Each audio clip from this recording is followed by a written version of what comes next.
हमर channel Mithila music ललमनिया बाजार के सब्सक्राइब करू और घंटी के सेहो दबाओ। धन्यवाद।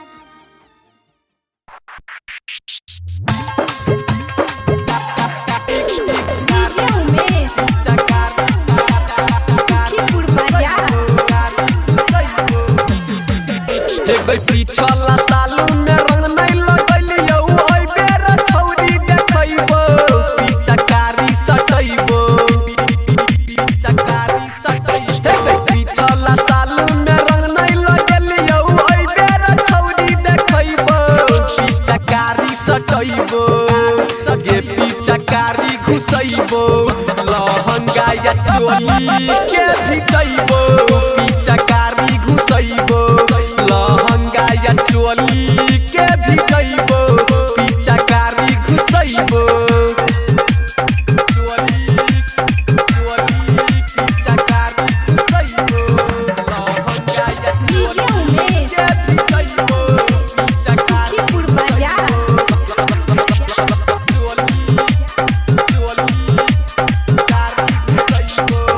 लाल पियर रंग में डीजल मिलाई के जो कट लगा देबो रगड़ के फुलाई के हे के छौरी लाल पियर रंग में डीजल मिलाई के जो कट लगा देबो रगड़ के फुलाई के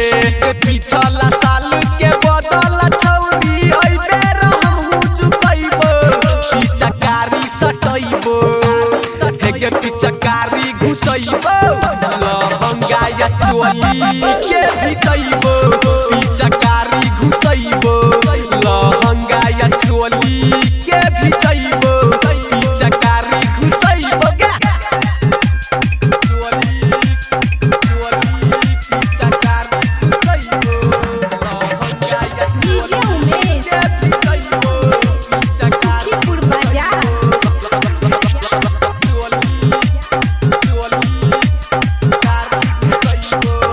लगे बोया वीर तो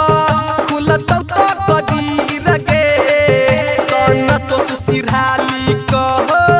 परतौ न वीर गे हे गई लगे बोया वीर तो खुलतौ तो कदीर गे सन तो सिरहाली कहो परतौ न वीर गे अभिषेकवा के छौरी के भरल पिचकारी ढोरिए पतोरा चुबैबो पिचकारी सटैबो हे गे पिचकारी घुसैबो लहंगा या चोली के भिजैबो पिचकारी घुसैबो लहंगा या चोली